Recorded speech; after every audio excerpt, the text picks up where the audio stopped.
ओम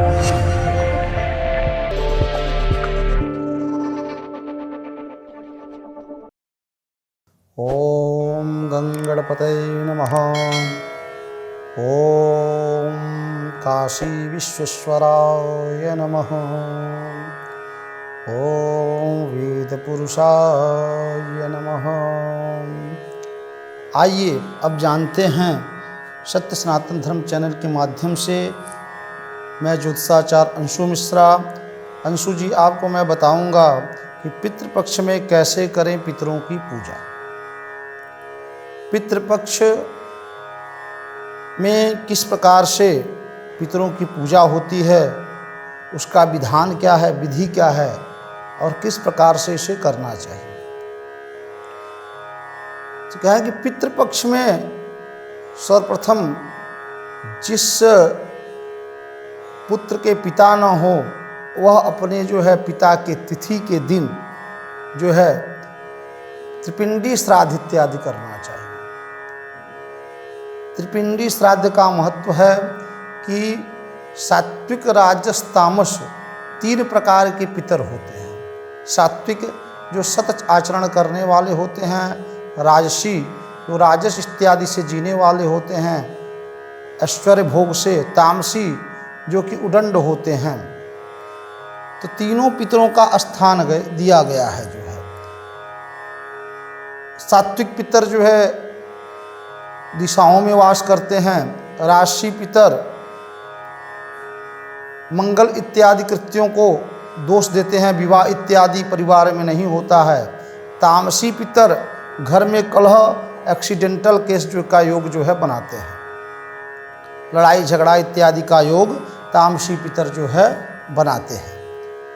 इसीलिए शास्त्रों ने कहा कि इन तीनों प्रकार के पितरों की शांति होने की बहुत ज़रूरत है समाज को। जब से पितरों की शांति नहीं होगी तब से जीवन में सुख, शांति और ऐश्वर्य की प्राप्ति नहीं हो सकती है।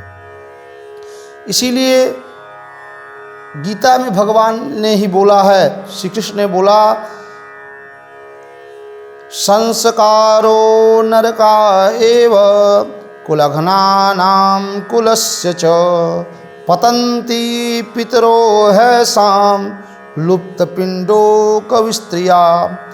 जो लुप्त पिंड है, जिसका पिंडदान सही ढंग से नहीं होता है, जिसकी तर्पण सही ढंग से नहीं होता है, वह उस कुल में वर्ण संकर पैदा होते हैं। यानी उस कुल के लोग अन्य जाति से शादी कर लेते हैं और कुलघातियों से उनके पितर नरक में गिरते हैं और श्राप देते हैं, जिससे कि परिवार में आपदा, आर्थिक, मानसिक परेशानी, कलह इत्यादि होने लगता है।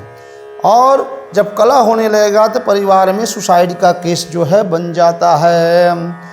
गरुड़ पुराण भी कहता है कि पत्रस्य स्पर्शनामर्तो मुच्यते च ऋणत्रयात् लोकान नित्ये दिव प्राप्ति पुत्र पौत्रा प्रपुत्र कही ब्रह्मोड पुत्रो नयति संगृहीत स्वतो नयेत एवं ज्ञात्वा खग श्रेष्ठ हीन जाति सुतास्तजेत।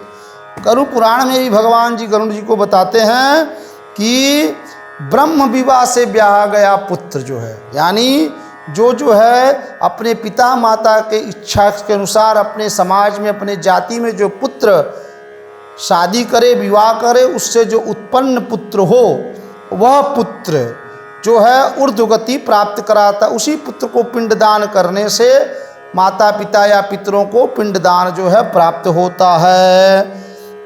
अथवा जो पुत्र अन्य जाति में विवाह करता है, ब्राह्मण पुत्रों ने संगृहित स्वतोनयेत, यानी जो पुत्र हीन जाति में, नीच जाति में या किसी अन्य जाति से हट करके विवाह करता है, कहे कि उससे उत्पन्न हुआ पुत्र कभी पितर उनके पिंडदान के अधिकारी नहीं होते हैं और जीवन में फिर आपदा विपत्ति आर्थिक मानसिक संकट बन जाता है। तो कहें कि पहले तो जीवन में ब्राह्म विवाह से शादी विवाह करके ही पुत्र उत्पत्ति करना चाहिए।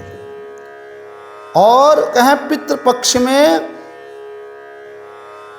फिर जो है पुत्र उत्पत्ति के बाद जो है अपने पितरों की किस प्रकार से पूजन करें। तो कहे कि त्रिपिंडी श्राद्ध करना चाहिए, और अगर त्रिपिंडी श्राद्ध नहीं कर पा रहे हैं तो कम से कम जो है जीवन में जिस दिन अपने पिता की तिथि हो, दादा की तिथि हो, उस दिन जो है किसी जो है मंदिर इत्यादि में जो है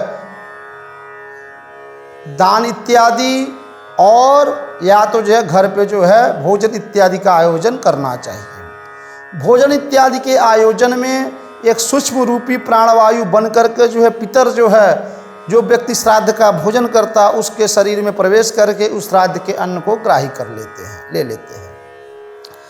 तो इस प्रकार और कहें कि उसी जब पितृपक्ष से आप ज़्यादा परेशान हों तो गया इत्यादि का आयोजन करना चाहिए, और गया करने के बाद भी तर्पण और पिंडदान की प्रक्रिया बंद नहीं करना चाहिए। शास्त्र ने प्रमाण कहा कि गया के दान, आजकल जो है हमारा समाज बड़ा भ्रमित है, गया करने के बाद भी लोग जो है पिंडदान बंद कर देते हैं पितरों का।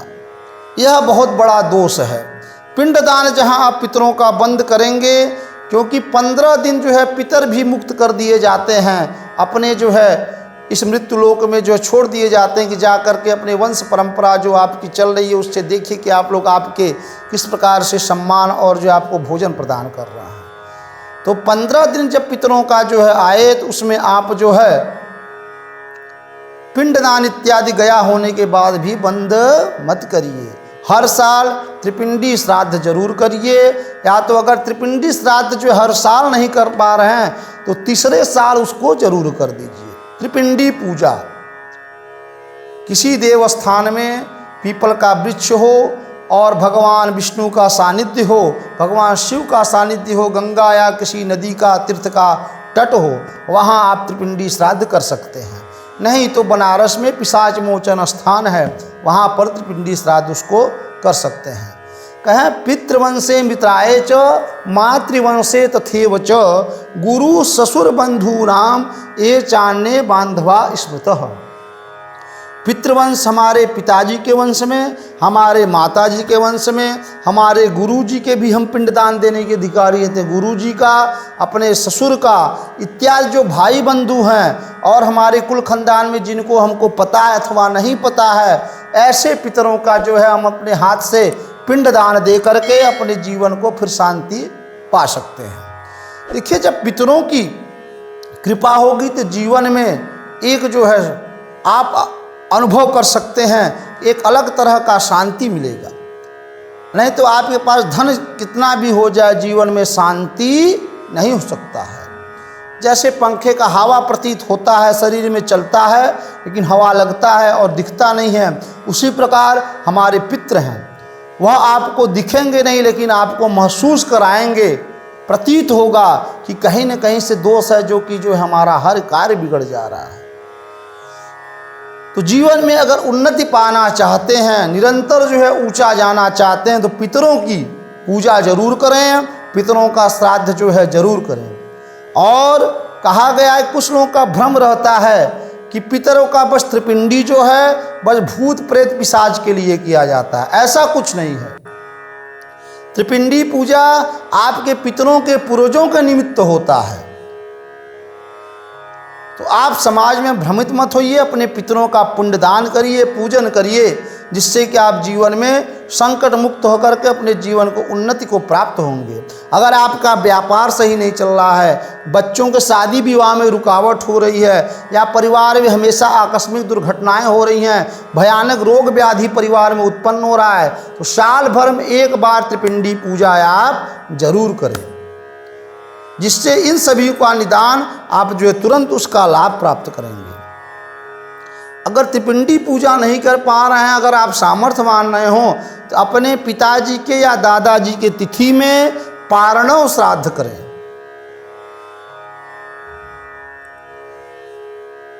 पारणव श्राद्ध करने से जीवन में उन्नति को आप प्राप्त करेंगे। पितरों के निमित्त उसमें भी पिंडदान होता है 3 पीढ़ी तक के लोगों का।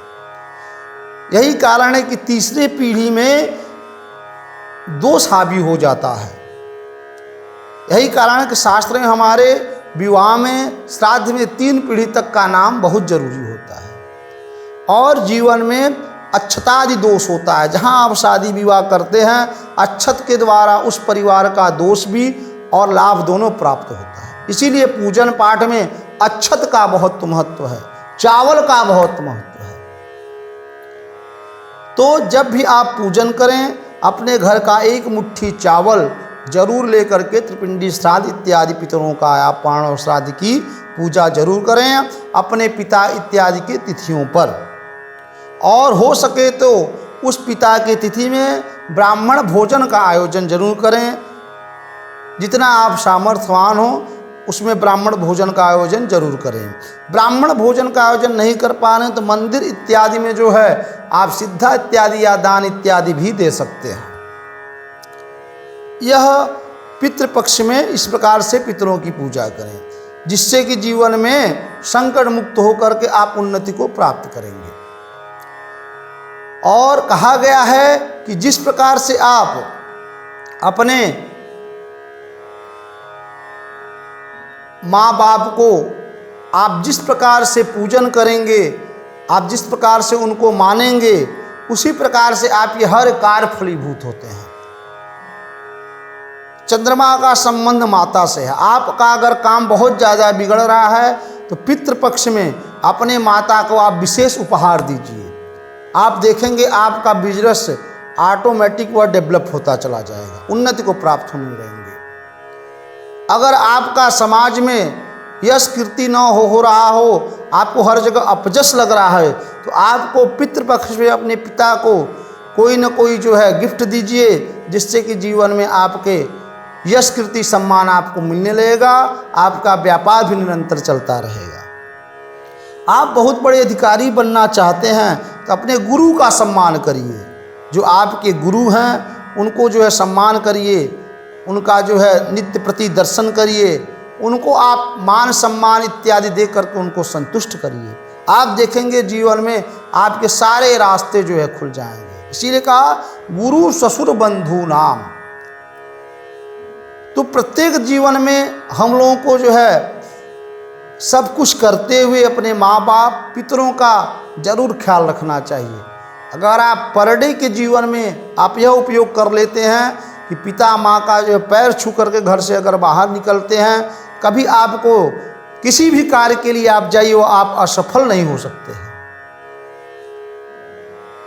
मरने के बाद तो जो आप कार्य करेंगे, पहले जीते जी माँ बाप को आप प्रसन्न करिए, पितरों को प्रसन्न करिए। यही व्यक्ति नहीं कर पाता है। तो मेरा सभी इच्छुक श्रद्धालुओं से और जो यह इस चैनल को देख रहे हैं उनसे निवेदन है कि अपने माँ बाप का, अपने पितरों के प्रति साल भर में एक बार श्राद्ध जरूर करें, जिससे कि जीवन में वह संकट मुक्त हो सकते हैं। और मैं लास्ट में निवेदन यह करना चाहता हूँ कि आप जो है इस चैनल को सब्सक्राइब भी करें, लाइक करें, जिससे कि आपके पास बड़े आसानी से जो है यह चैनल का जो भी वीडियो निकले वह निरंतर आपके यहाँ जो है पहुँचता रहे। जय विश्वनाथ, हर हर महादेव।